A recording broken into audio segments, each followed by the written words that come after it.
തന്റെ ക്ലാസ്സിലെ 16-കാരനായ വിദ്യാർത്ഥിയുമായി നിരന്തരം ലൈംഗിക ബന്ധത്തിൽ ഏർപ്പെട്ട അധ്യാപികയ്ക്ക് ഇപ്പോൾ ജാമ്യം നൽകിയിരിക്കുകയാണ് കോടതി. മുംബൈയിലെ പ്രമുഖ സ്കൂളിലെ അധ്യാപികയെ കഴിഞ്ഞ മാസമാണ് പോക്സോ കേസിൽ അറസ്റ്റ് ചെയ്തത്. എന്നാൽ അധ്യാപികയുമായി ലൈംഗിക ബന്ധത്തിൽ ഏർപ്പെട്ട ആൺകുട്ടിക്ക് 16 വയസ്സിന് മുകളിൽ പ്രായമുണ്ടെന്നും ഇരുവരും പരസ്പര സമ്മതത്തോടെയാണ് ശാരീരിക ബന്ധത്തിൽ ഏർപ്പെട്ടതെന്നും ചൂണ്ടിക്കാട്ടിയാണ് സ്പെഷ്യൽ കോടതി ജഡ്ജിയായ സബീന മാലിക് അധ്യാപികയ്ക്ക് ജാമ്യം അനുവദിച്ചത്. പ്രായപൂർത്തിയാകാത്ത വിദ്യാർത്ഥിയെ പഞ്ചനക്ഷത്ര ഹോട്ടലുകളിലേക്ക് ആകർഷിച്ച് മദ്യം നൽകി ലൈംഗിക ബന്ധത്തിൽ ഏർപ്പെട്ടു എന്ന കുറ്റത്തിനാണ് അധ്യാപികയെ അറസ്റ്റ് ചെയ്തു. ഒരു വർഷത്തിലേറെയായി പലതവണ ലൈംഗികമായി പീഡിപ്പിച്ചെന്നാണ് കേസ്. ആ ആൺകുട്ടിയുടെ കുടുംബത്തിന്റെ പരാതിയിൽ കഴിഞ്ഞ മാസമാണ് അധ്യാപികയെ പോലീസ് അറസ്റ്റ് ചെയ്തത്. ജാമ്യാപേക്ഷയിൽ ആൺകുട്ടിക്ക് തന്നോട് വൈകാരികമായി ഏറെ അടുപ്പമുണ്ടെന്നും തന്നെ ഭാര്യ എന്ന് അവൻ വിശേഷിപ്പിച്ചതായും അവർ പറയുന്നു. വിദ്യാർത്ഥി തനിക്ക് സ്നേഹത്തോടെയുള്ള മെസ്സേജുകളൊക്കെ അയച്ചിട്ടുണ്ടെന്നും അവന്റെ ശരീരത്തിൽ തന്റെ പേര് പച്ച കുത്തിയിട്ടുണ്ടെന്നും അവർ അവകാശപ്പെട്ടു. പോലീസ് പരാതിയിൽ നിന്ന് ഈ കാര്യങ്ങൾ മനഃപൂർവ്വം ഒഴിവാക്കിയതാണെന്നും ടീച്ചർ പറയുന്നു. ആൺകുട്ടിയിൽ നിന്ന് അകലം പാലിക്കാൻ 2024 ഏപ്രിൽ മാസത്തിൽ ആ സ്കൂളിൽ നിന്ന് താൻ രാജിവെച്ചതായും ടീച്ചർ ജാമ്യാപേക്ഷയിൽ പറയുന്നു.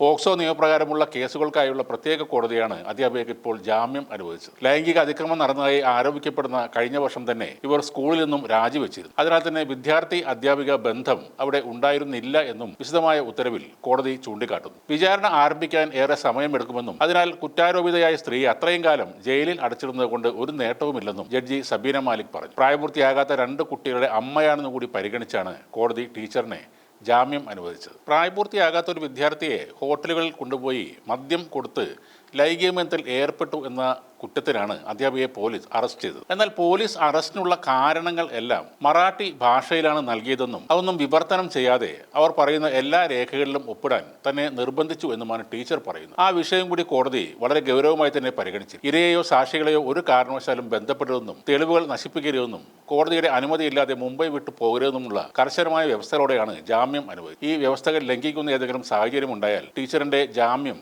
റദ്ദാക്കുമെന്നും കോടതി മുന്നറിയിപ്പ് നൽകിയിട്ടുണ്ട്.